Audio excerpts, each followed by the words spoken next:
అది నా వలన కలిగినవి యెహోవా సెలవిచ్చుచున్నాడు. చూడండి కింద, ఎవడు దీనుడై నలిగిన హృదయము గలవాడై నా మాట విని వణుకుచుండునో వానినే నేను దృష్టించుచున్నాను. మనం ఎట్లా కలిగి ఉండాలి? దీనుడునే కలిగి ఉండాలి. మనం గర్విష్ఠులై ఉండకూడదు. మన హృదయం ఎట్లా ఉండాలి? నలిగిన హృదయము గలవారై దేవుని మాట విని వణుకుచున్న వారమై ఉన్నట్లయితే దేవుడు దాన్ని దృష్టిస్తూ ఉంటాడు.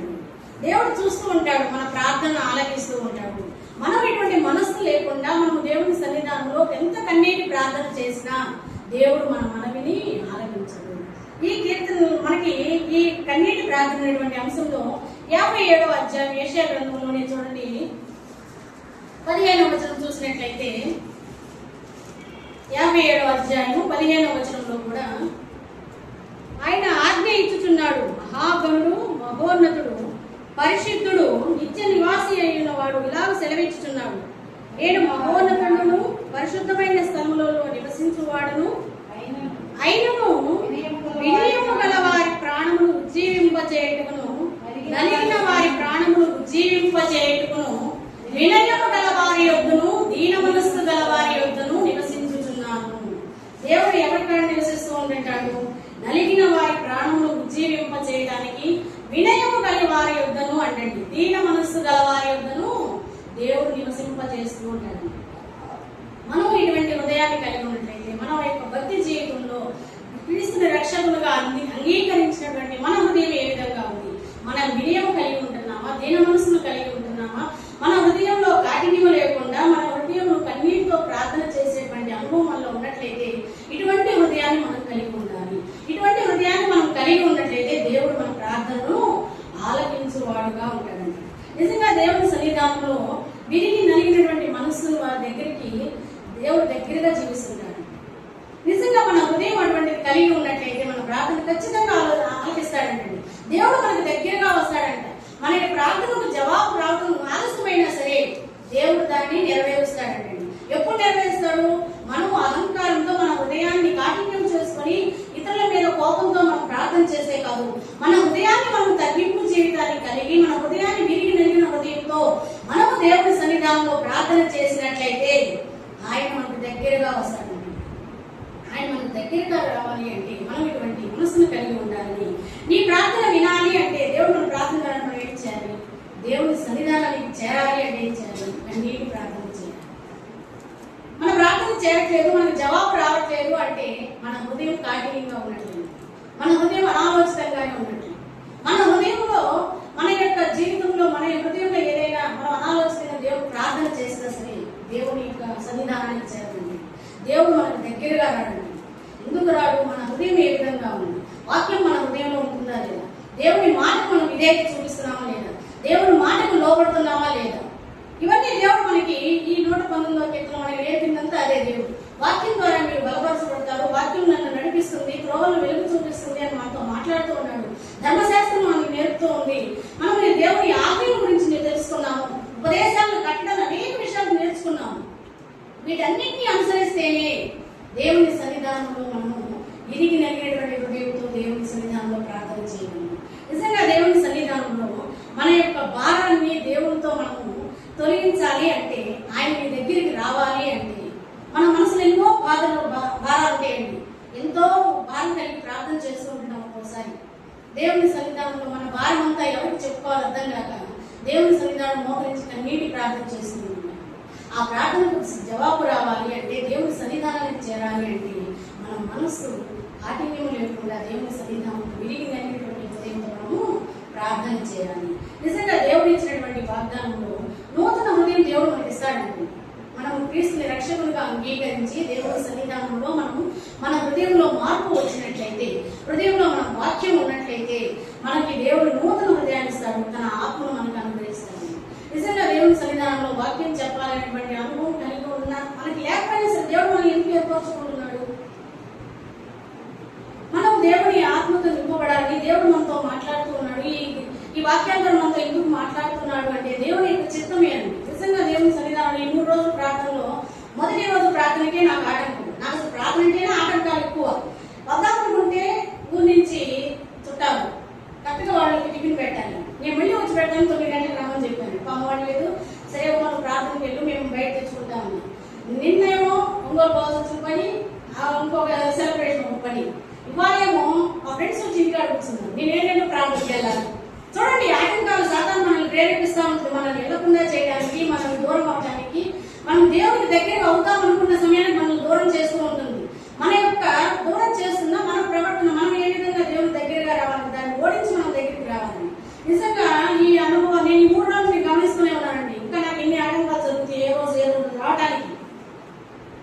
అయితే దేవుని సన్నిధానంలో మనం అటువంటి ప్రార్థన చేయాలని ఈ యొక్క కన్నీటి ప్రార్థన అనేటువంటి అంశం ద్వారా యెహెజ్కేలు గ్రంథం చూసినట్లయితే కన్నీటి ప్రార్థన ఏ విధంగా చేయాలో మనకి ఇక్కడ తెలుపుతా ఉంది. యెహెజ్కేలు గ్రంథము 36వ అధ్యాయము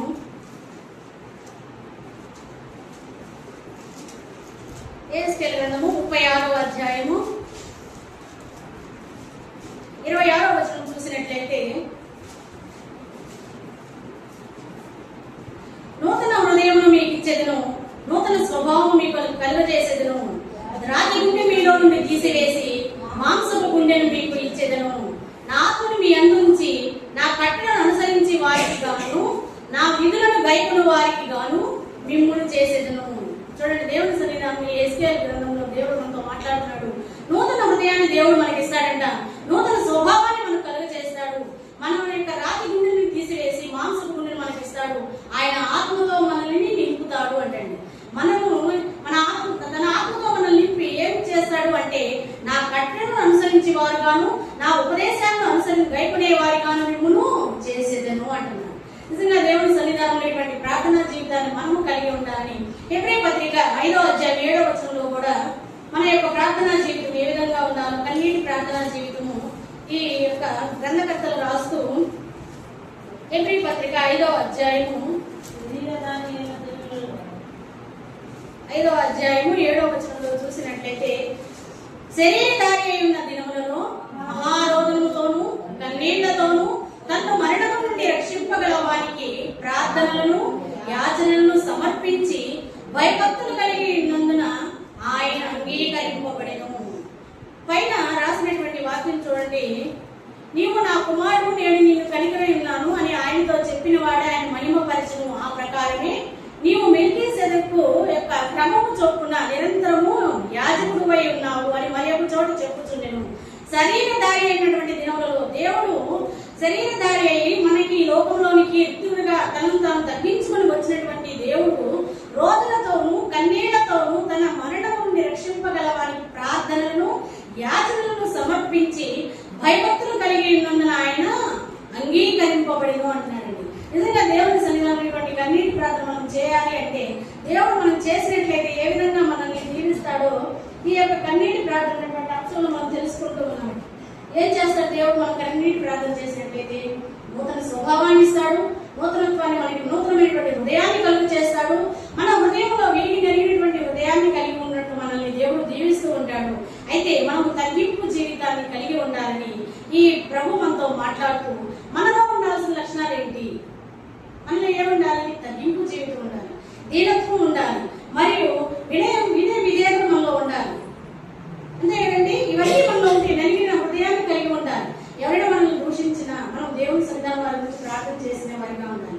కానీ అటువంటి మనసును మనం కలిగి ఉండాలని ఇక్కడ మనకి తెలుపుతూ ఉన్నాడు. నిజంగా నశించిపోయినటువంటి ఆత్మల పట్ల భారముతో దేవుడు మనకి ఈ అంశాలను మనకి తెలుపుతూ ఉన్నాడు. యోహాను సువార్త 17వ అధ్యాయంలో చూసినట్లయితే నిజంగా దేవుని సన్నిధానం దేవుడు మనకి ప్రభు కూడా ఇన్ని ప్రార్థనలు చేశాడు. చూడండి, కన్నీటి ప్రార్థన చేశాడు. ఆయన లాజరు చనిపోయినప్పుడు కూడా మరియ ప్రార్థన చేస్తుంటే ప్రభువు కూడా కన్నీటి విడుచుతూ ప్రార్థన చేసెను అనేటువంటి విషయాలు మనకు తెలుపుతూ ఉన్నారు. యోహాను సువార్త 17వ అధ్యాయము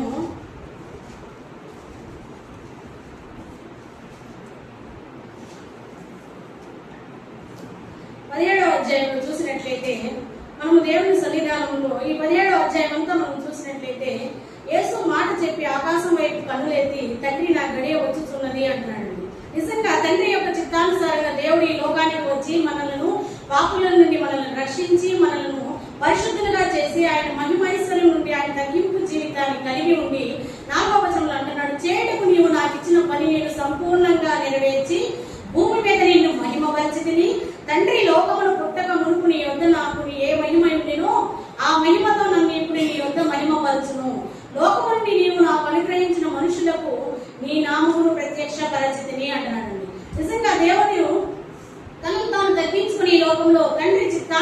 ఉండగా తండ్రి ఏం చెప్పాడో తన యొక్క మాటను నెరవేర్చడం కొరకు దేవుడు మనకి ఈ లోకంలో యేసు ప్రభు తన వ్యక్తులుగా తనను తాను తగ్గించుకుని ఈ లోకానికి వచ్చి పాపులైనటువంటి మనలను రక్షించి పరిశుద్ధులుగా చేసి తన రక్తంలో మనల్ని కడిగి విశ్వాసంగా మనల్ని ఏర్పరచుకొని దేవుడు మనల్ని పరిశుద్ధులుగా చేస్తుంటే మనం ఏం చేస్తున్నాం? మన ప్రార్థన జీవితం ఎలా ఉంది?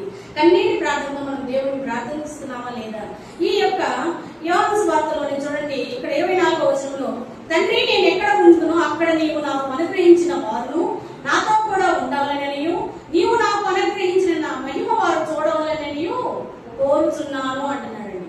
20వ వచనంలో కూడా నీవు నన్ను పంపితివి లోకము నమ్మినట్లు తండ్రి నా యందు నీవును నీ యందు నేనును ఉన్నలాగున వారును మన యందు ఏకమై ఉండవలని వారి వరకు మాత్రం నేను ప్రార్థించుటలేదు. వారి వాక్యం వలన నా యందు విశ్వాసం ఉంచు వారందరూ ఏకమై ఉండవాలని వారి వరకు ప్రార్థించుచున్నాను. దేవుని సన్నిధానంలో ఇక్కడ యోహాను సువార్తలో తండ్రితో కుమారుడైనటువంటి యేసు ప్రభు మాట్లాడుతూ ఉన్నాడు. ఆయన మనలో ఐక్యమై ఉండాలి అంటే మన కొరకు ఆయన ప్రార్థించు వాక్యం వలన నా యందు విశ్వాసం ఉంచు వారందరూ కూడా ఏకమై ఉండవాలని వారి కొరకు ప్రార్థించుచున్నాను అంటున్నాడు. తండ్రి నేను ఎక్కడ ఉన్నానో అక్కడ నీవు నాకు అనుగ్రహించిన వారు నాతో కూడా ఉండాలని, దేవునితో కూడా మనం ఆ ప్రదేశంలో ఉండాలని నీ మహిమను చూసి వారి వల్ల నేను కోరుచున్నాను అంటున్నాడు. తండ్రితో ఆయన ప్రార్థన చేస్తూ ఆయన విన్నపాన్ని వినిపించుకుంటూ ఆయన సన్నిధానంలో ఆయన ప్రార్థన చేస్తూ కన్నీరు విడుచు దేవుడు కూడా ప్రార్థన చేసినటువంటి అనుభవాలు మనం చూస్తూ ఉన్నాం ఈ బైబిల్ గ్రంథంలో. అయితే తను ప్రేమించే వారి కోసం మనము మనుషుల కోసం వాళ్ళు ప్రార్థన చేయాల్సిందండి. నిజంగా మనము విరిగి నలిగినటువంటి హృదయాన్ని కలిగి బహు దగ్గరగా ఉన్నటువంటి వారి కోసము ప్రార్థన చేయడం. హిజ్కియా మరణంలో ఉన్నప్పుడు 2వ రాజుల గ్రంథం చూసినట్లయితే 20వ అధ్యాయము 3-5 వచనం మనం చూసినట్లయితే హిజ్కియా మరణకరమైనటువంటి రోగ స్థితిలో ఉన్నాడు. యెషయా ఏమని చెప్పాడు అక్కడ? 2వ రాజుల గ్రంథము 20వ అధ్యాయము 33వ వచనం నుండి 5వ వచనం వరకు మనం చూసినట్లయితే 2వ రాజుల గ్రంథము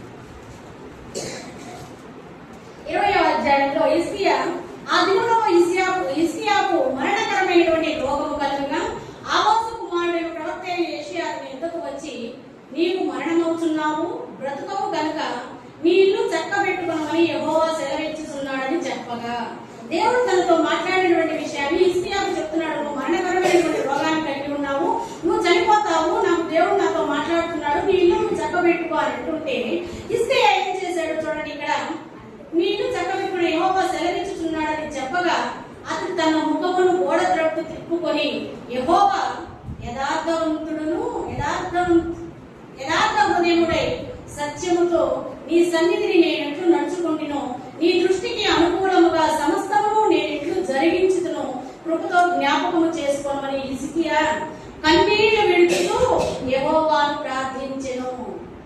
ఏ విధంగా ప్రార్థించాడు? తన మరణకరమైనటువంటి రోగస్థితిలో ఉన్నా సరే తన ప్రవక్త అయినటువంటి యెషయా ఏం చెప్పాడంటే నువ్వు మరణం అవుతున్నావు, నీ ఇల్లు నువ్వు చక్కబెట్టుకో అంటే ఆయన గోడ తట్టు తిరిగి దేవుని సన్నిధానంలో కన్నీళ్లు విడుచుతూ ప్రార్థించెను. ఆ ప్రార్థనకు ఇక్కడ 5వ వచనంలో చూసినట్లయితే నీవు తిరిగి నా ప్రజలకు అధిపతి అయినటువంటి హిజ్కియా యొద్దకు పోయి అతనితో ఇట్లా నీ పితరుడైనటువంటి దావీదునకు దేవుడకు యెహోవా నీకు సెలవిచ్చినదేమనగా నీ కన్నీళ్లు విడుచుట చూచి తిని. ఆయన కన్నీళ్లు విడుచుట దేవుడు చూచాడు. నీవు సెలవిచ్చినదేమనగా నీ కన్నీళ్లు విడుచుట చూచి తిని, నీ ప్రార్థనను నేను అంగీకరించుతున్నాను, నేను నిన్ను బాగు చేసేదను, 3వ దినమున నీవు లేచి 3వ దినమున నీవు యెహోవా మందిరమునకు ఎక్కిపోదు అంటున్నాడు. 5వ వచనం హిజ్కియా యొక్క ప్రార్థనను కన్నీటితో దేవుని సన్నిధానంలో ప్రార్థిస్తున్నాడు. మరణకరమైనటువంటి రోగాన్ని కలిగి ఉన్నా సరే దేవుడు బ్రతికిస్తాడు అనేటువంటి విశ్వాసంతో కలిగి ఉన్నాడు కాబట్టి ఆయన కన్నీటితో ప్రార్థన చేయడం వల్ల దేవుడు తనతో మాట్లాడేటువంటి విషయం ఏంటి? నీ కన్నీళ్లు విడుచుట నేను చూచి తిని, ఆ కన్నీళ్లు విడుచుట చూచి నీ ప్రార్థన నేను అంగీకరించి ఉన్నాను. ఆయన ప్రార్థనను అంగీకరించి ఉంది, నేను నిన్ను బాగు చేసేదను, నేను 3వ దినమున నీకు ఆయుష్ని యెహోవా మందిరమునకు ఎక్కిపోవద్దు అంటున్నాడు. నిజంగా దేవుని సన్నిధానంలో మనం చేసేటువంటి ప్రార్థన హిజ్కియా ఏ విధంగా ప్రార్థన చేశాడు? కన్నీటి ప్రార్థన. మనము అటువంటి ప్రార్థన చేయాలి. మరణకరమైన రోగమైనా సరే, వ్యాధి అయినా సరే, నిందలైనా సరే, అవమానాలైనా సరే, మనకి ఎన్నో బాధలు సమస్యలన్నీ ఉంటాయండి. వాటన్నిటి గురించి ఎవరికో చెప్పుకుంటే ఎవరు తీర్చరు, బంధువులు చెప్పుకున్నా స్నేహితులు చెప్పుకున్నా ఎవరు మన యొక్క సమస్యలను తీర్చరు, మన బాధలను తీర్చరు, మన రోగాన్ని తీసివేయలేరు. కానీ దేవుని సన్నిధానంలో మనం ప్రార్థించినట్లయితే మనకి తీర్పు తీర్చే దేవుడు. మనకి మన యొక్క ప్రార్థనకు దేవుడు జవాబు దయచేస్తారు. ఎటువంటి ప్రార్థన చేయాలి? కన్నీటితో ప్రార్థన చేసేటువంటి అనుభవం మనలో కలిగి ఉండాలి. విరిగినటువంటి హృదయాన్ని మనం కలిగి ఉండాలి. అటువంటి విషయం మనలో ఉన్నట్లయితే దేవుడు మన ప్రార్థన ఖచ్చితంగా ఆలపిస్తారు. హిజ్కియా ఏ విధంగా ప్రార్థన చేశాడో అటువంటి ప్రార్థన మనం కూడా చేయాలి. నిజంగా దేవుని సన్నిధానంలో ఆయన దేవుడు ఏం మాట్లాడుతున్నాడు? నీ కన్నీటిని నేను చూసి తిని అంటున్నాడు. నీ ప్రార్థన నేను అంగీకరించావు అంటున్నాడు. నీవు మరణపడనుండి నిజంగా దేవుని సన్నిధానంలో మనం అటువంటి ప్రార్థనా జీవితాన్ని కలిగి ఉండాలి. ఇక్కడ హిజ్కియా ద్వారా దేవుడు మనతో మాట్లాడుతూ ఉన్నాడు. నిజంగా దేవుని సన్నిధానంలో కన్నీటి ప్రార్థన చేజారిపోయినటువంటి ప్రాణాన్ని కాపాడుతుంది. ప్రార్థనలో అంత శక్తి ఉందండి. నిజంగా మన యొక్క సన్నిధానంలో మనం ప్రార్థించేటువంటి అనుభవం కలిగి ఉండాలి అని ఈ యొక్క కన్నీటి ప్రార్థన దేవుడు మనతో మాట్లాడుతున్నాడు. నిజంగా ఈ బైబిల్ గ్రంథంలో అనేకమైనటువంటి దేవుని కార్యాలు, రక్తస్రావం కలిగినటువంటి స్త్రీ దేవుని యొక్క వస్త్రపు చెంగును ముట్టుకొని స్వస్థపడిందండి.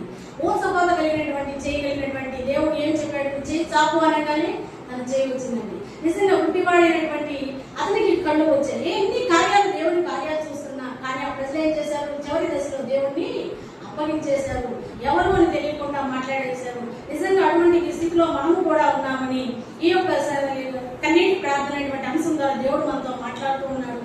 మొదటి సమయాల గ్రంథంలో మనం చూసినట్లయితే 3వ అధ్యాయము 1 నుండి 9 వచనాలు మనం చూసినట్లయితే బాలుడైనటువంటి సమూయేలు ఏలీ ఎదుట యెహోవా పరిచర్య చేయుచుండెను. సమూయేలు ఎవరి యొక్క పరిచర్య చేస్తూ ఉన్నాడంటే ఏలీ ఎదుట యెహోవాకు పరిచర్య చేస్తూ ఉన్నాడు. ఆ దినములో యెహోవా వాక్కు ప్రత్యక్షమగుటకు అరుదు. ప్రత్యక్షము తరచుగా తటస్థించలేదు. ఆ కాలం నుండి ఏలీ కన్నులు మంద దృష్టి గలవైనందున అతను చూడలేక తన స్థలమందు పండుకొని ఉండగా దీపము ఆరిపోక ముందు సమూయేలు దేవుని మందసమున యెహోవా మందిరంలో పండుకొని గాను యెహోవా సమూయేలును పిలిచెను. అతడు ఏమంటున్నాడు? చిత్తపండి నేనున్నానని చెప్పి ఏలీ దగ్గరకు పోయి, నువ్వు నన్ను పిలిచితివ కదా, నేను వచ్చాను అని. అతడు పోయి పండుకొను అంటున్నాడు. మరలా యెహోవా మరలా సమూయేలును పిలవగా సమూయేలు లేచి ఏలీ యొద్దకు పోయి, చిత్తము నీవు నన్ను పిలిచితివి కనుక వచ్చితిని అంటున్నాడు. దేవుని సన్నిధానంలో బాలుడైనటువంటి సమూయేలు ఏలీయా ఎదుట ఇద్దరు మందిరంలో నివసిస్తూ పడుకొని ఉండగా దేవుడు పిలుస్తున్నాడు సమూయేలుని. కానీ సమూయేలు ఏమనిపిస్తుంది? ఏలీయా పిలుస్తున్నాడు, వెళ్ళి నువ్వు నన్ను పిలుస్తున్నావా అంటున్నాడు. కాదు, నేను పిలవట్లేదు, మీరు పడుకో అంటున్నాడు. ఇక్కడ 5వ వచనం 7వ వచనంలో చూడండి, నా కుమారుడా నేను నిన్ను పిలవలేదు, పోయి పండుకొనమని. సమూయేలు అప్పటికి యెహోవాను ఎరుగక ఉండెను. యెహోవా వాక్కు ఇంకా ప్రత్యక్షము కాలేదు. యెహోవా 3వ మారు సమూయేలును పిలవగా అతడు లేచి ఏలీ దగ్గరకు పోయి, చిత్తము నీవు నన్ను పిలిచితివే, ఇదిగో వచ్చింది అనగా ఏలీ యెహోవా వారిని పిలిచినని గ్రహించి, నీవు పోయి పండుకొను. ఎవరైనా నిన్ను పిలిచిన ఎడల యెహోవా నీ దాసుడు ఆలకించుచున్నాడు, ఆజ్ఞ ఇమ్మని చెప్పమని సమూయేలుతో అనగా సమూయేలు పోయి తన స్థలమందు పండుకొనెను. యెహోవా ప్రత్యక్షమై నిలిచి ఆ రీతిగా సమూయేలు అని పిలవగా సమూయేలు నీ దాసుడు ఆలకించుచున్నాడు, ఆజ్ఞ ఇయ్యమనెను. చూడండి, దేవుని సన్నిధానంలో దేవుడు సమూయేలును పిలుస్తూ ఉంటే అతనికి దేవుడు ప్రత్యక్షమై పిలుస్తున్నా, అతను ఏలీ పిలుస్తున్నాడు అనుకుని అతని దగ్గరికి వెళ్ళి నువ్వు నన్ను పిలుస్తున్నావా అంటే కాదు, దేవుడు పిలుస్తున్నాడు అనేటువంటి విషయం అతనికి గ్రహించలేకపోయాడు. ఆ గ్రహించేటువంటి ప్రత్యక్షమై నిలిచి దేవునికి ఆ సమూయేలుకి దేవుడు మాట్లాడుతున్నాడు, నీ దాసుడు ఆలకించుచున్నాడు, ఆజ్ఞ ఇయ్యమనెను. ఇక్కడ ఈ అధ్యాయం మొత్తం మనం చదివినట్లయితే సమూయేలుకి ఏ విధంగా దేవుడు ప్రత్యక్షమై ఆ యొక్క కథలతో మనం జరిగినట్లయితే అక్కడ జరిగేటువంటి సన్నివేశాల గురించి ఇక్కడ దేవుడు తనతో మాట్లాడేటువంటి విషయం మనకు అర్థమవుతుంది. నిజంగా దేవుని సన్నిధానంలో మనము అటువంటి ప్రార్థనా జీవితాన్ని హిజ్కియా ఏ విధంగా ప్రార్థన చేశాడు, కన్నీటి ప్రార్థన, అటువంటి ప్రార్థనా అనుభవం మనలో కూడా కలిగి ఉండాలని దేవుని సన్నిధానంలో మనము అటువంటి అనుభవంలోనికి రావాలి. అందరము ప్రార్థన చేస్తున్నాము. మన యొక్క సన్నిధానం, దేవుని సన్నిధానంలో మనం ప్రార్థన చేస్తూ ఉంటున్నాము. ఎట్లా ప్రార్థన చేస్తున్నాము? ఇక్కడ ఈ వాక్యం గురించి నేను భాస్కర్ గారు నేను వాక్యం చూస్తూ ఉంటే ఆయన క్వశ్చన్ వేస్తున్నాడు. ఆయన సన్నిధానంలో, ఆయన సంఘంలో దేవుని సన్నిధానంలో ఎలా ప్రార్థన చేస్తుంటారు? ఇట్లా ప్రార్థన చేస్తారా? ఇట్లా ప్రార్థన చేస్తారు.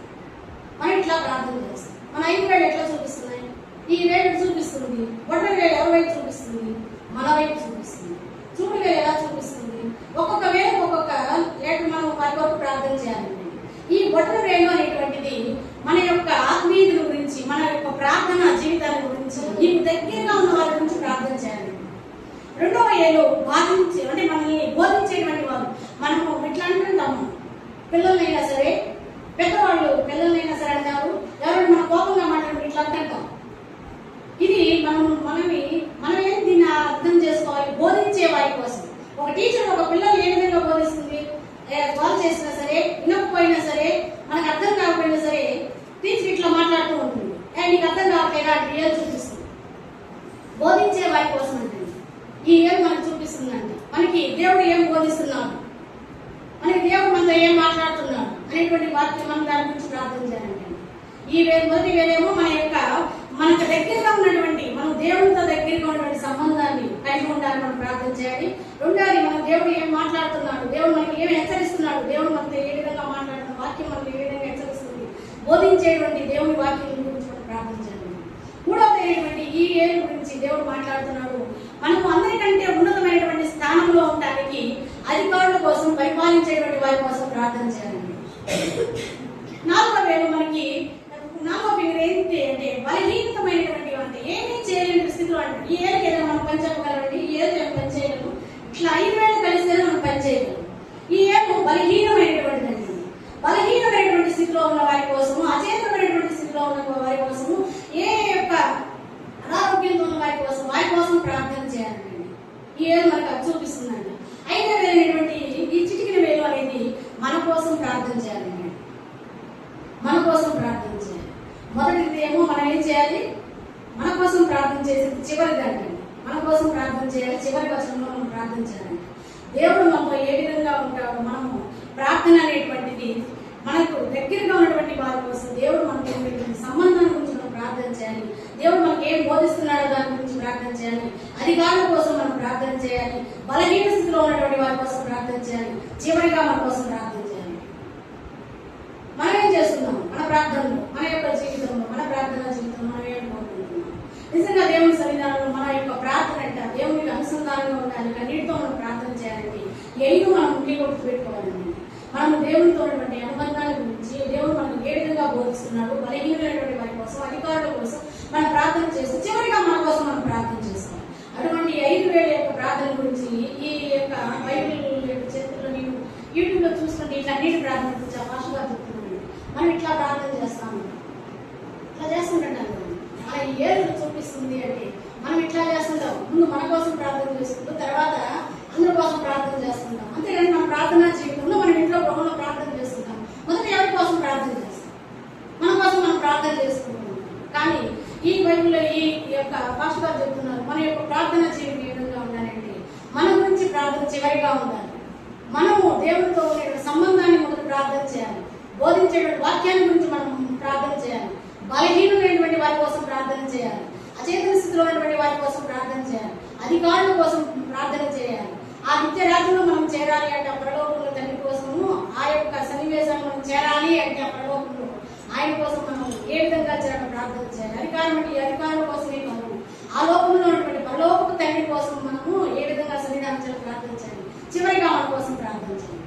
ఇటువంటి ప్రార్థనా జీవితాన్ని మనం కలిగి ఉండాలి. నిజంగా కన్నీటి ప్రార్థన గురించి నేను ఈ వాక్యం చదువుతుంటే నిజంగా దేవుని సన్నిధానం ఎటువంటి ప్రార్థనా జీవితాన్ని కలిగి ఉన్నాము. విశ్వాసంగా ఉన్నటువంటి మనము, రక్షకుని దేవుని అంగీకరించినటువంటి మనము ఏ ప్రార్థనా జీవితాన్ని కలిగి ఉన్నాము. మనం ప్రార్థన చేస్తున్నాం, మన ప్రార్థన జవాబు రావట్లేదు, మన ప్రార్థనలకి ఎందుకు దేవుడు ఆలస్యం చేస్తున్నాడో, మనం దేవుడికి దూరం అయిపోతూ ఉంటాము. మన హృదయం ఏ విధంగా ఉంది మనం పరిశీలించుకోవాలండి. నిజంగా మనం అనేకమైనటువంటి బాధలు, అనేకమైన శ్రమలు, రోగాలు అన్నీ వస్తుంటాయి. మనుషులకు కాక ఎవరికి రావు. ఇవన్నీ వస్తున్నా సరే దేవుని సన్నిధానం మన ప్రార్థన ఏ విధంగా ఉన్నాయి? వాటన్నిటి దేవుని ముందు పెట్టి మనం కన్నీటి ప్రార్థన చేసినట్లయితే, వీరికి నలిగినటువంటి మనస్సుతో మనం దేవుని సన్నిధానం ప్రార్థించినట్లయితే దేవుడు మనతో మాట్లాడుతున్నాడు. నీకు దగ్గరగా నేను ఉంటాను, నూతన హృదయాన్ని నీకు ఇస్తాను, నూతనత్వాన్ని మనకి కలుగ చేస్తాను. ఈ వాక్యాన్ని బట్టి మనం అందరం దేవుని సన్నిధానం ప్రార్థన చేసుకుందాం. తల ఉంచుకొని వీరికి నలిగినటువంటి హృదయాన్ని దేవుడు మనకి ఇవ్వాలని, ఇష్టమైనటువంటి దేవునికి ఇష్టడుగాను మనం దేవునికి దగ్గరగా చేరాలని మనటువంటి అనుభవం మనం కలిగి ఉండాలని ఈ వాక్యం ద్వారా దేవుడు మనతో మాట్లాడే విధానాన్ని బట్టి మనందరం తల ఉంచుకొని ప్రార్థన చేసుకుందాము. ఈ వాక్యాన్ని బట్టి, కన్నీటి ప్రార్థన గురించి, అంశాన్ని బట్టి మనం దేవుని సన్నిధానం మనం ఎటువంటి ప్రార్థనా అనుభవాన్ని కలిగి ఉన్నాము, ఎటువంటి ప్రార్థనా జీవితం మనం కలిగి ఉన్నాము. ఈ 5 వేళ్ళు దేవుని సన్నిధానంలో ఎటువంటి ప్రార్థనలు నేర్పించాయి. మొదటిది, మనం దేవుని యొక్క దగ్గరగా ఉన్నటువంటి సంబంధాన్ని గురించి ప్రార్థన చేయాలి. రెండోది, మనం ఏ విధంగా దేవుడు బోధించేటువంటి వాక్యం వాక్యాన్ని బోధించేటువంటి దానికోసం మనం ప్రార్థన చేయాలి. మూడోది మనము బలహీనమైనటువంటి అధికారుల కోసం ప్రార్థన చేయాలి. నాలుగోది బలహీనమైనటువంటి వారి కోసం ప్రార్థన చేయాలి. ఐదోది మనము మన కొరకు ప్రార్థన చేయాలి. మన యొక్క సన్నిధానంలో దేవుడు మనతో మాట్లాడే విధానాన్ని బట్టి మనందరూ తలవంచుకుని దేవుని సన్నిధానం ప్రార్థన చేస్తున్నాము. హల్లెలూయా హల్లెలూయా స్తోత్రం స్తోత్రం స్తోత్రం స్తోత్రం తండ్రి, మహాపరిశుద్ధ ప్రేమగల తండ్రి, జీవాధిపతి తండ్రి, నీకు స్తోత్రం స్తోత్రం స్తోత్రం నాయన. యేసయ్యా నీకే వేలాది వందనాలు స్తోత్రాలు చెల్లించుకున్నాం తండ్రి, స్తోత్రం నాయన. ఈ ప్రార్థనలు ప్రభావ మేము జరుపుకున్నందుకు నీకు వేలాది వందనాలు స్తోత్రాలు తండ్రి, స్తోత్రం నాయన. వచ్చినటువంటి నీ బిడ్డలందరూ బట్టి ప్రార్థిస్తున్నాం తండ్రి, స్తోత్రం నాయన. రాలేకపోయినటువంటి నీ బిడ్డలు మీరు జ్ఞాపకం చేసుకున్నాం తండ్రి, స్తోత్రం నాయన. ఎందుకు నిమిత్తం రాలేకపోతున్నారో, ఎందుకు దూరంగా ఉంటున్నారో ప్రభావ మాకైతే తెలియదు ఆయన ప్రభావ. మీరు ఆ బిడ్డలతో వాక్యం ద్వారా మాట్లాడండి తండ్రి, స్తోత్రం నాయన. మహిమగల రాజా నీకే స్తోత్రం స్తోత్రం నాయన. ఇంతవరకు మీరు పాటల ద్వారా మహిమ పొందండి నమ్ముచున్నాం తండ్రి, స్తోత్రం నాయన. ఈ చిన్న వాక్య పరిచయం ద్వారా మీరు మాతో మాట్లాడిన విధానం బట్టి నీకు వేలాది వందనాలు స్తోత్రాలు తండ్రి. ఏ విధంగా కన్నీటి ప్రార్థన చేయాలో మీరు మాతో మాట్లాడారు తండ్రి, స్తోత్రం నాయన. వీరికి తెలియనటువంటి హృదయాన్ని కలిగి ఉండాలి. మీరు మాకు దగ్గరగా రావాలంటే మా హృదయం ఏ విధంగా ఉన్నారు మీరు మాతో మాట్లాడే విధానం బట్టి నీకు వేలాది వందనాలు స్తోత్రాలు తండ్రి, స్తోత్రం నాయన. నిజంగా మేము ఎవరి కోసం ప్రార్థన చేయాలి అనేటువంటి మీరు మాతో మాట్లాడారు తండ్రి, మాతో నేర్పారు తండ్రి, స్తోత్రం నాయన. హిజ్కియా ఏ విధంగా మరణకరమైనటువంటి రోగస్థితిలో ఉన్నా సరే, మాకు బ్రతకడం అనేటువంటి విషయం యెషయా ద్వారా తెలుసుకున్నా సరే, ఆయన గోడ తట్టు తిరిగి కన్నీటి ప్రార్థన చేసిన తండ్రి, స్తోత్రం నాయన. ప్రార్థనలు చేశావు తండ్రి, ఆ ప్రార్థన ఆలపించావు తండ్రి, స్తోత్రం నాయన. నువ్వు బ్రతుకుతావు అంటున్నావు తండ్రి, స్తోత్రం నాయన. నువ్వు మాట ఇచ్చి తప్పేటువంటి దేవుడు కాదు తండ్రి, స్తోత్రం నాయన. నిజంగా మా జీవితాల్లో ప్రభావ ఎన్ని అవరోధాలున్నా సరే ప్రభావ నువ్వు మమ్మల్ని నడిపిస్తున్న విధానం బట్టి వేలాది వందనాలు స్తోత్రాలు తండ్రి, స్తోత్రం నాయన.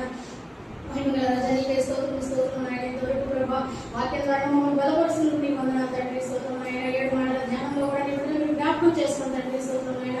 7 మాటలు చదువుతున్న బిడ్డలు మీరు జ్ఞాపకం చేసుకుని తండ్రి, స్తోత్రం నాయన. ధైర్యంగా ఇక్కడ నిలబడి మీ ఆత్మతో నింపబడి బిడ్డలు ధైర్యంగా మీ యొక్క ఆత్మతో నింపబడి మీ జ్ఞానంతో బిడ్డలు నడిపించాలి తండ్రి, స్తోత్రం నాయన. ఎవరు ఏ వాక్యాన్ని ఎత్తబోతున్నారో ఆ మాటను ప్రభావ స్పష్టంగాను సూటిగాను మాట్లాడినట్లు మీరు సహాయం చేయండి తండ్రి, స్తోత్రం నాయన. బిడ్డలకు మీరు మంచి అవకాశాలు ఇచ్చారు తండ్రి, స్తోత్రం నాయన. నిజంగా మీరే ఆ బిడ్డలతో మాట్లాడిన తండ్రి, స్తోత్రం నాయన. మంచి అనుభవం జ్ఞానం బిడ్డలకు దయచేయండి తండ్రి, స్తోత్రం నాయన, స్తోత్రం తండ్రి. వీరికి నలిగినటువంటి హృదయంతో మీ సన్నిధానంలో ప్రభావం ప్రార్థించే విధంగా ఈ వాక్యం నీ మాట నాకు ఇచ్చారు తండ్రి, స్తోత్రం నాయన. ఈ మాట ద్వారా నేను మాట్లాడండి, ధైర్యము శక్తి బలము నాకు ఈ తండ్రి అనేటువంటి ప్రార్థన చేస్తున్న అనుభవం బిడ్డలకు దయచేయండి తండ్రి, స్తోత్రం నాయన. నిజంగా తండ్రి, స్తోత్రం నాయన. కన్నీటి ప్రార్థన ఏ విధంగా చేయాలో మాతో మాట్లాడుతుంది మీకు వేలాది వందనాలు స్తోత్రాలు తండ్రి, స్తోత్రం నాయన. రాయబడి బిడ్డలందరూ మీరు జ్ఞాపకం చేసుకోండి. వాక్యం ఇంతవరకు మీరు మాతో నడిపించిన విధానం మీకు వేలాది వందనాలు స్తోత్రాలు చెల్లించుకుంటూ ఈ చిన్న ప్రార్థన మీ పాద సన్నిధిలో చేసుకుని యేసయ్య పరిశుద్ధ నామములో వేడుకుంటున్నాం తండ్రి.